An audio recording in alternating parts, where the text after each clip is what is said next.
Wednesday we'll do review, and then Friday is the exam. Friday is also picture day, right? Yeah. So we'll take the exam early during Mr. Donahue's class, so that way for 10 o'clock you guys are ready for the pictures. Very lightweight. School gets over at the same time on What about PRE? Yes. That's very We're fun. gonna have to. On Yes. Wednesday? Hey, also, because I know you guys said senior pictures like took forever all day, would we assume after pictures we go home, or are we still doing class that day? Because you guys said it was like 4 hours with them. You gotta I'm make assuming. Is it just a group picture or is it? individual. I believe it's individual pictures with the white coat. And also group pictures. Mr. Learning something in here. Yeah, so your hair, makeup, nice. Shave your beard, snow stuff. Alright. Trim your beard, stop, not Get my black shaving. scrub.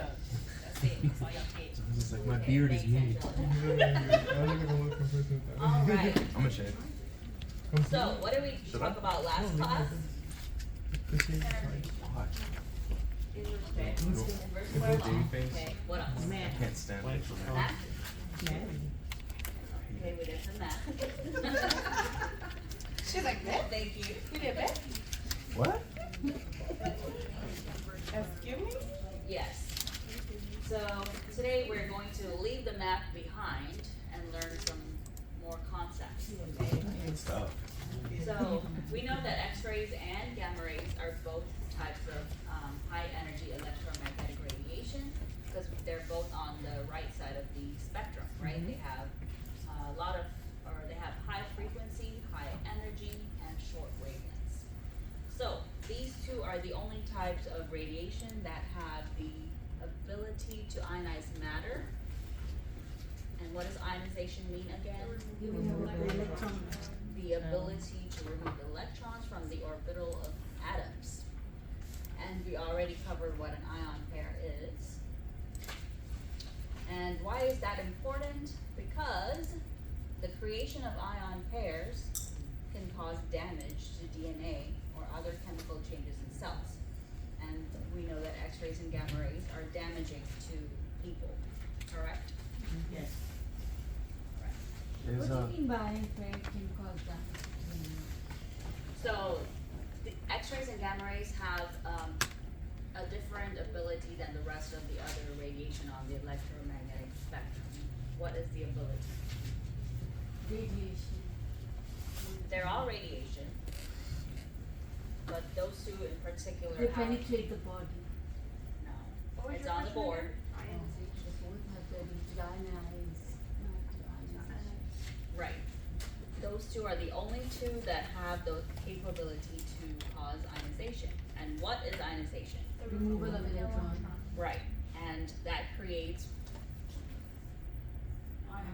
ion pairs, right? And the creation of this ionization and ion pairs is damaging to the tissues that it penetrates through. That's why we know that it can cause damage to DNA and cause chemical changes within the tissues. So is that similar to free radicals then? Free radicals. I What do you think, mean? like the electron being ejected and then able to like mutate or like mess with other DNA, things like that. I think it's pertaining more to DNA, but it is with like an electron being ejected from the valence shell. Like that's how cancers get formed and why we do antioxidants and things like that. Okay, I think that may be like further interactions after the creation of ion pairs. Okay. Is there anything higher than gamma? Or do we stop after gamma? on the spectrum? On the electromagnetic spectrum, gamma is the highest, but there are some byproducts within the gamma rays themselves that we'll get into in just a second. This is still chapter 3. Still chapter 3, yes. So the difference between X-rays and gamma rays is the origin or how they're created. How are X-rays produced? How do we produce X-rays? Yes, so X-rays are produced when fast-moving electrons strike the atoms of the metal in the target. And what's that metal? Tungsten. So X-rays are produced outside the nucleus of the atom because it's caused by the electrons, right, which are outside the nucleus. Gamma rays, on the other hand, they come from the nucleus itself. So once again, what's the difference between X-rays and gamma rays? Outside nucleus. Perfect. What is that What they X? So X-rays are produced outside the. X-rays are produced outside the nucleus from the electrons, Highlighted. right? Bonilla. Outside the nucleus. Yes. Are electrons inside or outside the nucleus? Outside. Outside. And gamma rays, they are from within the nucleus. And gamma rays are produced when an unstable atom undergoes radioactive decay. Okay? And we'll get into what that means in just a second. Yes. So, if X-rays excite electrons, then gamma rays would excite the proton, then that would cause the atom itself to just whatever. Okay. Yes. Cool.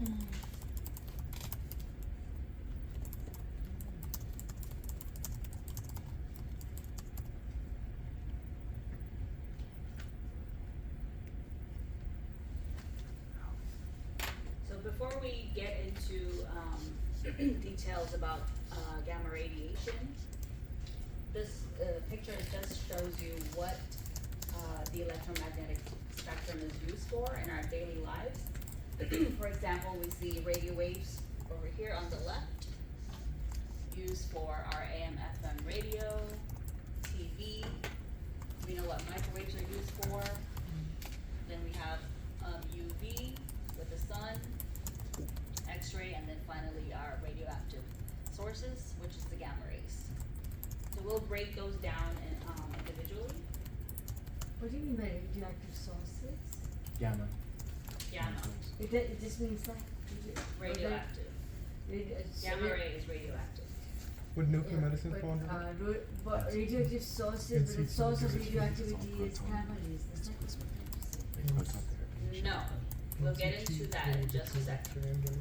Because it's just stronger, concentrated. So, starting with radio waves on the lower end of the spectrum, they're non-ionizing, right?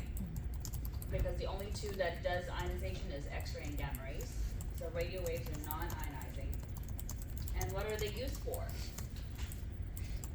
To broadcast transmissions. These frequencies and wavelengths are used in our AM/FM radio, what we listen to, and then our TV. Then we move forward to microwaves. These are the second lowest energy end on the electromagnetic spectrum. They're also non-ionizing. And we use microwaves in cell phone signals, our microwave ovens, radar, TV channels. These are the channels that are on the higher numbers that use the higher frequencies. So, cell phones and they all come under microwave. Yes, they use microwaves. For example, your microwave, do you guys know how it works? So there is a generator within the microwave that creates these microwaves at a specific frequency. You don't need to know this for the test, I'm just telling you why. And these microwaves hit the atoms within your food, specifically the water molecules, and they make it vibrate. And they heat up the water molecules within your food, and that's why the temperature in the food goes up, and you'll see not the smoke, but The vibration. yes. Like my plate be hotter sometimes. Well, sometimes the popping noises be false, cause we be thinking it's hot and it's still be cold. Let's not go down that rabbit hole.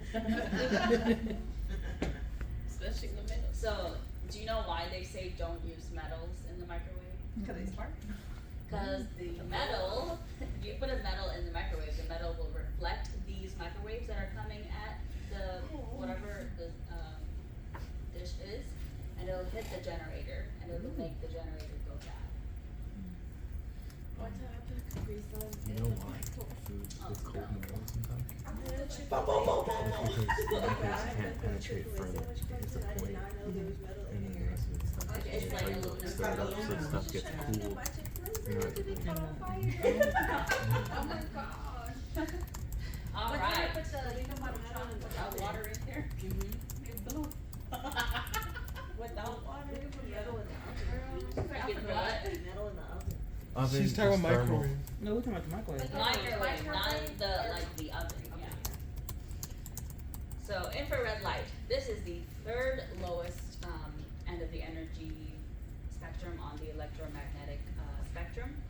This is also non-ionizing, and where do we use infrared light? In all of these. Our heat sensors, have you seen these thermometers?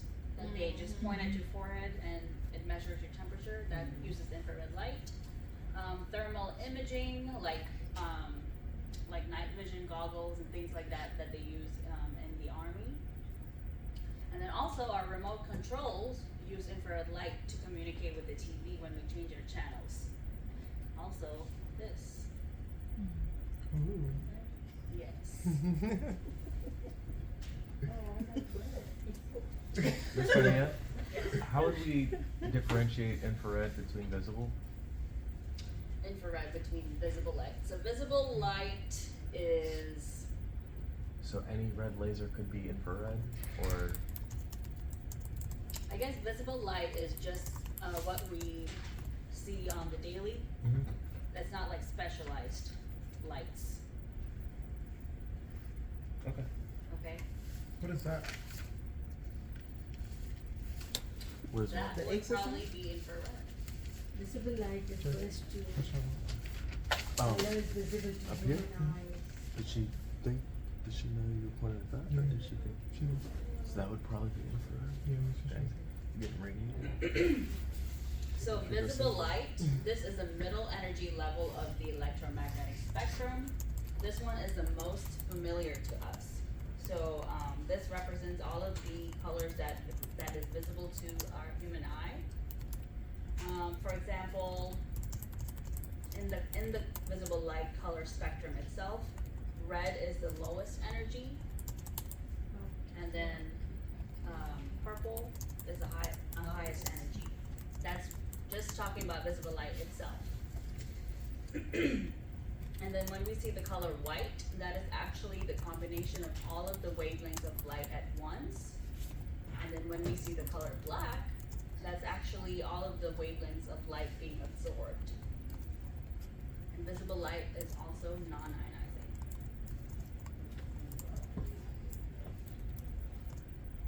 So for example, if someone was wearing a blue shirt, that object is actually absorbing all of the different colors except for blue. That's how we're able to see the color blue.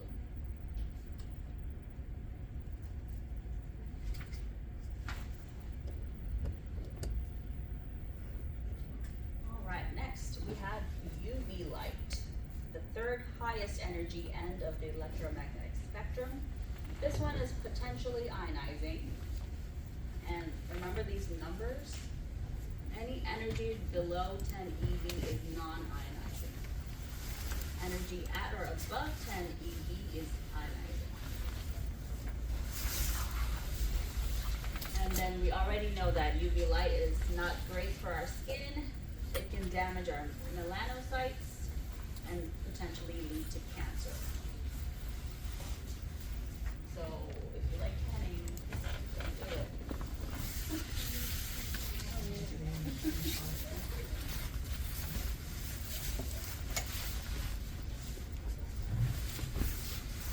All right, now we're going to talk about particulate radiation. So remember, in the beginning of the chapter, I said electromagnetic radiation has no mass, correct? But when we're talking about particulate radiation, this radiation is known to have mass. Specifically, we're talking about alpha and beta particles. So these do have mass. And this type of radiation is also capable of ionization.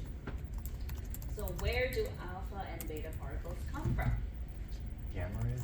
Gamma rays. Okay, let's talk about that. So, radioactivity.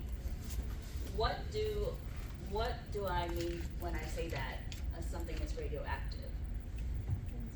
It's decaying, okay? So any atom with an unstable nucleus, meaning, what does an unstable nucleus mean? Having electrons and protons equal. So the number of protons and electrons are not equal. And these radioactive atoms, they actually have a lot of excess energy because either the number of neutrons or the number of protons are way high. So it gives them a lot of excess energy.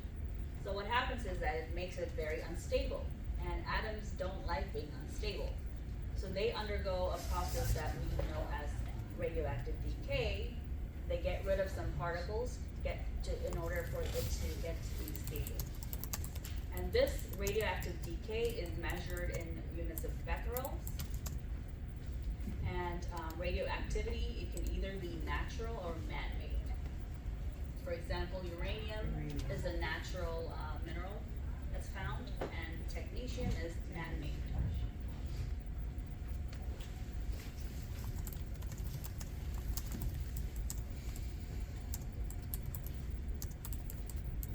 I'm doing it. I'm doing this.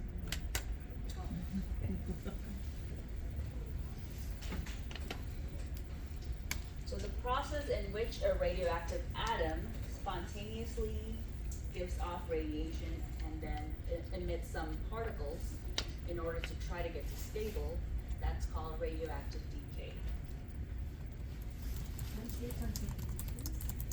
So the process in which a radioactive atom, remember a radioactive atom is very unstable, it has a lot of excess energy. So in the process of trying to get to be stable, it emits a lot of particles. That is called radioactive decay. And what we need to understand is that the radioactive decay does not happen all at once within seconds. For some atoms it takes millions and billions of years, and it occurs very randomly and spontaneously. So the time it takes half of the remaining atoms in a radioactive element to decay is called its half-life. What do you mean by remaining atoms? So, for example, when a radioactive atom undergoes the process of decay, the time it takes for half of the remaining atoms after it has decayed once, that is called the half-life. We have an example right here. Radium-226 has a half-life of 1,620 years. That means every 1,620 years, half of the unstable nuclei of that atom will decay.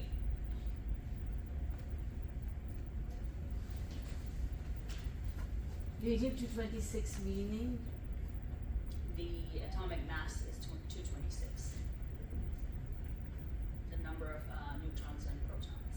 They can be different radiums with different masses. Yes, Mhm. because we know the isotopes and. Yes. So during this whole process of it trying to decay, y'all falling asleep, what happens is that electromagnetic radiation in the form of a photon is emitted during this process. And that photon is what we call a gamma ray. Okay? So when a radioactive atom undergoes decay, remember I said it emits a bunch of particles. It also emits a photon, which we now call a gamma ray.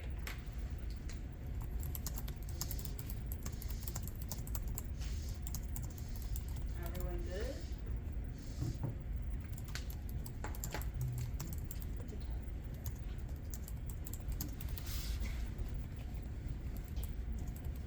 Alright. So there's two particles that are a product of radioactive decay. One is the alpha particle, and then we'll talk about the beta particle in just a second. So an alpha particle is a particle that's made of 2 protons and 2 neutrons. Where does this alpha particle come from again? It's ejected from the nucleus of that radioactive atom. Okay? So So an alpha particle is ejected. Take a look at this picture here. We have this atom that's very unstable, it's radioactive, right? So it emits an alpha particle. An alpha particle has 2 neutrons and 2 protons. See the 2 green and the 2 orange? Those are 2 neutrons and 2 protons. Alpha particles are very similar to a helium atom because a helium atom also has 2 neutrons and 2 protons. Did I lose anyone there? Okay. So alpha particles, they're positively charged particle. Why? Cause Because the they're nucleus. only have protons. Yes, because they have the 2 protons, so they're positive. So an example of alpha decay, we have this uranium atom here. It has 92 protons and 146 neutrons. Okay? So we know that it's radioactive because the number of neutrons is way too high. So it has all of this excess energy. So it's very excited, it's radioactive, and it wants to get to be stable. So what happens is it releases an alpha particle. It has 2 protons and 2 neutrons. That's it right there. And then the byproduct is another element with 90 protons. How did I get this 90? -2. Because it gave up 2 protons, right? And then 144 neutrons because it also gave up 2 neutrons. So that becomes thorium. So this is called the parent nucleus because that was that first atom. And then we have the daughter nucleus, which is what remains after it emits the alpha particle. Excuse me. So the alpha particle itself, like, even though it has the same makeup as helium, it's not helium because it doesn't It's have not electrons. helium yet. It's not helium yet. I just want you to understand Yeah. that it has the 2 protons and neutrons, just like a helium. Is it not It doesn't helium? have an electron. though. Yeah. Is that why? Yes. Oh, my throat. I'm gonna go get a, yes. Yeah, ain't no 2 bad. seconds. You have one? Do you need some backflow? Oh, this weather is Wait. making me- No, not water. The chewy. I have it. It's patient care. Oh, bro. what you talking about?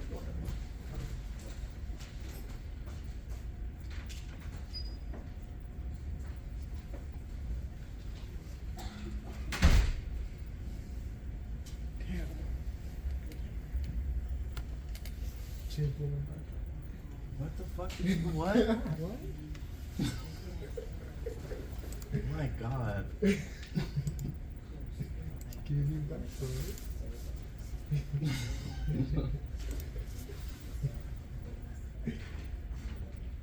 Have you ever given like the Heimlich maneuver for back blows? Shit's scary. It's like they don't cough up a chunk. It's like they throw up. Like Okay, is someone brave enough to explain this slide? radioactive decay. Or what's happening in this image?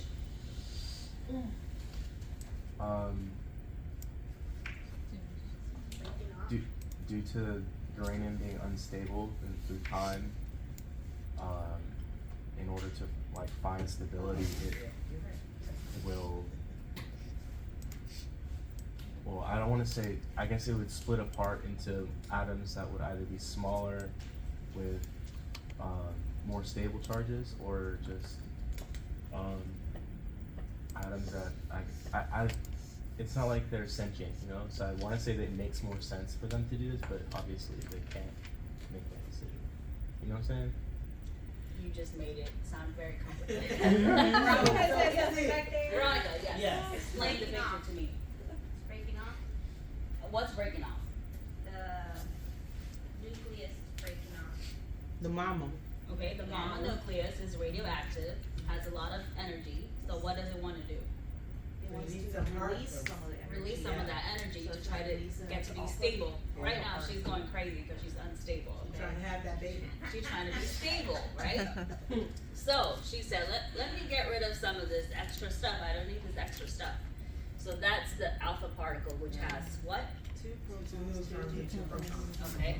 And then we have the daughter nucleus, which is after that alpha particle was Is already released. ejected, right? What remains Which is what remains, exactly.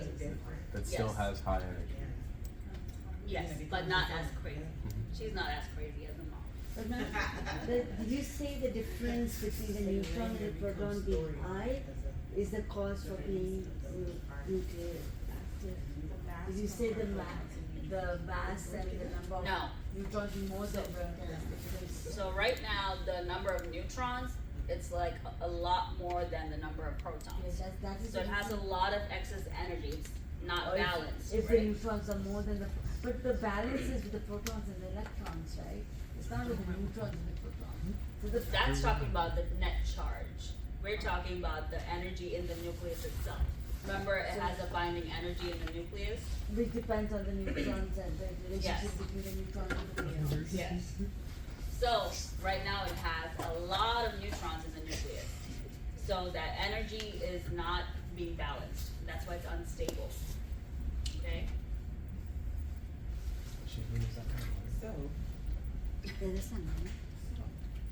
So, alpha particles, what do we know about it? It has very high mass for a charged particle. It's made of 4 nucleons, right? It has 2 protons and 2 neutrons. So it gives the particle very high kinetic energy. What is kinetic energy? Energy Even release even at any when point. in motion, that's used. Okay, energy that's being used. But it has very poor penetrating power because of this high mass. So it's not able to penetrate through items as easily because it has a very high mass. It can't just go as fast as it wants to. So this is able to go through a sheet of paper, but it can't go through other things like wood or lead. Okay?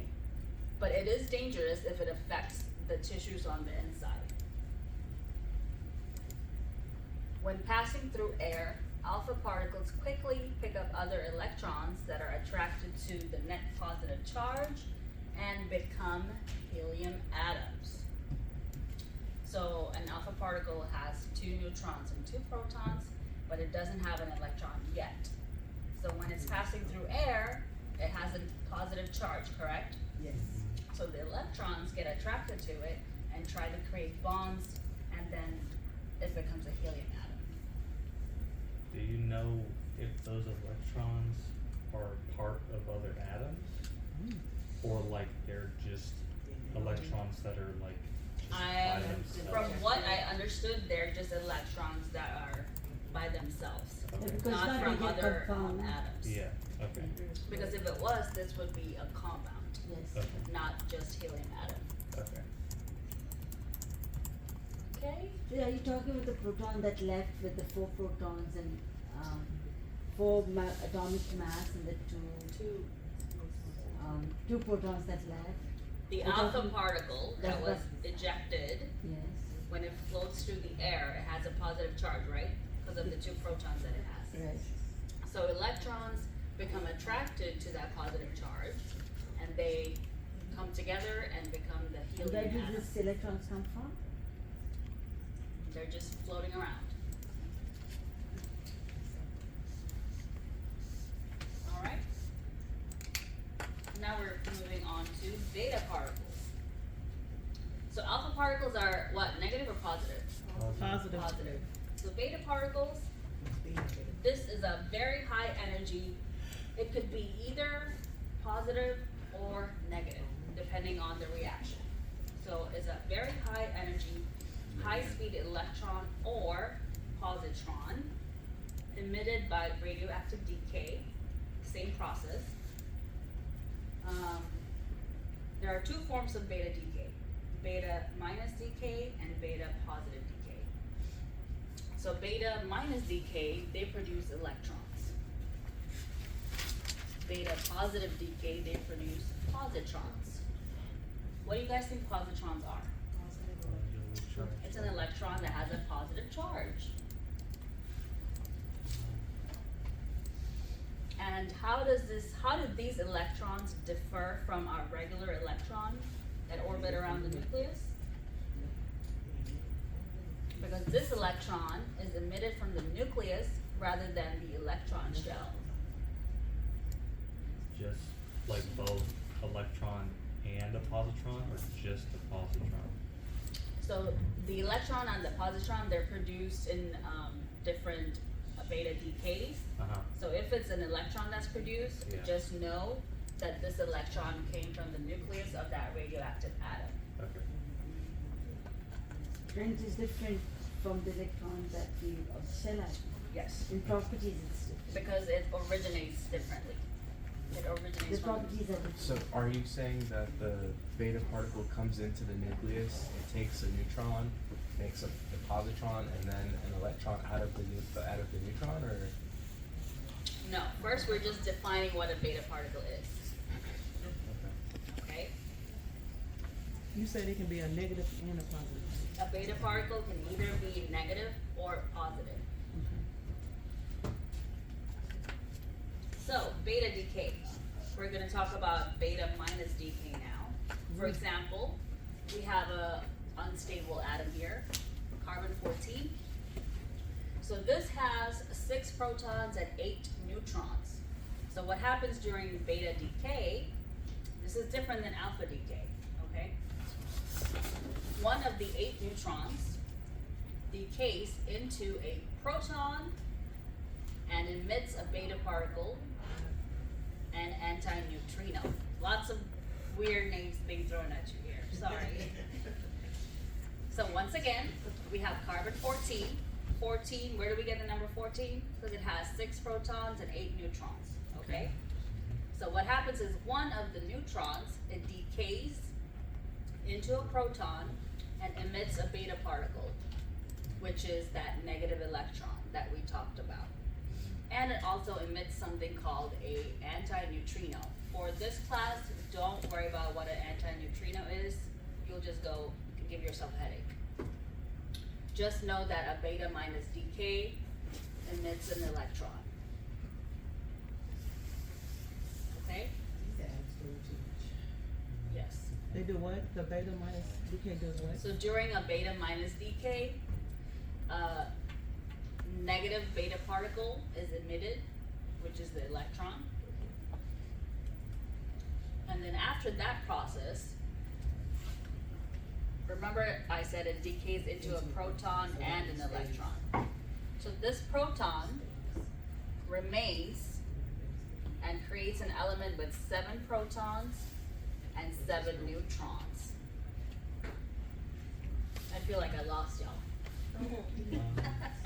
So the process of. Also, the neutron becomes a proton, but it also releases an electron. Yes. Creates a. Once So again, now we have I'll one go over it less again. neutron and one more proton. Correct. They also have electrons. So we started with how many protons? 6. And how many neutrons? 8. 8, okay. So one of the 8 decays into a proton. So now we have an extra proton and an electron. So it Okay. decays into a proton. So that extra proton that was created, it remains within that element, and now this element has turned into nitrogen with 7 protons and 7 neutrons. So, recap. When the, one of the 8 neutrons decays into a proton and releases the electron, the proton stays, not only do you have an equal number of protons and neutrons, Yes. which creates a new element, which is nitrogen. So nitrogen was created when the decay of the 8 neutron from carbon 14 into a proton released the electron. Yes, yes, girl. And we're stopping right here for the day. Should I? Yes. I don't know what's You going can on. ride our brains. I tried to simplify it. I'm telling you. Anyone lost? I don't mind explaining it Already again. lost. We Cheryl, already can you lost say it. that I one more can't. time so I can hear it on the video? I can't. Say it loud. Come over here Carbon and say. 14 was the initial element. Right It here. had 6 protons, 8 neutrons. Mm-hmm. One of the 8 neutrons decayed into a proton and also released an electron. As a result of that, the proton stayed in the nucleus, created 7 protons now and 7 neutrons, which created a new element, which is nitrogen, from carbon-14, once the decay happened. So in other words, Go ahead. Let's just so get in that. other words, it added a proton and subtracted Let a me draw it neutron. for you.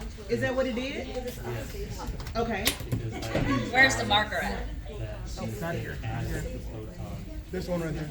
was that the neutron that was in there. Some said proton instead. Right? Okay. Okay, so now there's one less neutron, one less proton. Right. Now there's equal. Okay. When you get equal, now they're 7. Okay. Okay, boom, that's that. Yeah. And then you just need to know, okay, now they're equal, and the things that were affected because of that happened. Is that whatever that was, whatever. But we care more about that It's a electron proton. was ejected out. Basically, that whole process happened because it wanted to be equal, and to do that, They had to be even. Now, it had to change, and then the neutron. element of 7 protons. Okay. This is, the neutron connected to a proton, one of them. In doing So now you have 7 of when that. it does that, the proton that it makes stays, Okay. That remains in the electron. making it 7 and 7. Okay. And basically, when it's changing, And also it ejects releases the the electron. energy, and that energy is the electron. You can just do it as the electron. The electrons. But the biggest thing is that this is only the case of negative beta decay. Because the other one that we're gonna look at next, the beta positive one, it's not gonna be the same process. It's gonna be something Lord. probably be the proton coming. Okay, And then an electron. okay, everyone looking here?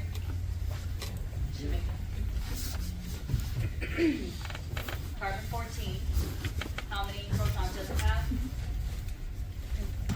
14. 6 protons and You 8 said 6 neutrons. 6 and 8. 8 neutrons. One of the neutrons undergoes radioactive decay, beta decay to be specific, and emits a proton and an electron, okay? So now we have an extra proton floating around. So this proton remains within that atom, and now we have 1, 2, 3, 4, 5, or 1, 2, 3, 4, 5, 6, 7 protons. And then how many neutrons? 7. So how do we go from 8 neutrons to 7? It gives away the electrons. so Because it becomes that a one proton. that was ejected has turned into our extra proton, and then we also have an electron. This is beta minus decay. What is it? Beta minus decay is the process, or what is it, ma'am? The Yes, name? it's the type of beta decay. Okay. So So there's- now that they have equal numbers, what is this anti? Don't worry about that. Okay. But say it, Ron. Just know that No, I'm not that's saying it. made- Y'all are already confused. Just know that This is what you need to understand for the test. like, you don't even know what that electron after that is just gone, it's just ejection. its name. That's it, but don't worry about it. Okay, that's fine. You don't wanna know what that is. Yeah. The other thing, Yes. just know its name. Then you can know what it is. We're done, but y'all are just. When is the, How much more we got? Yeah, we can keep going. Just a couple more, but I don't wanna confuse y'all. Just let this sit in your head over the weekend, and we'll come back. Read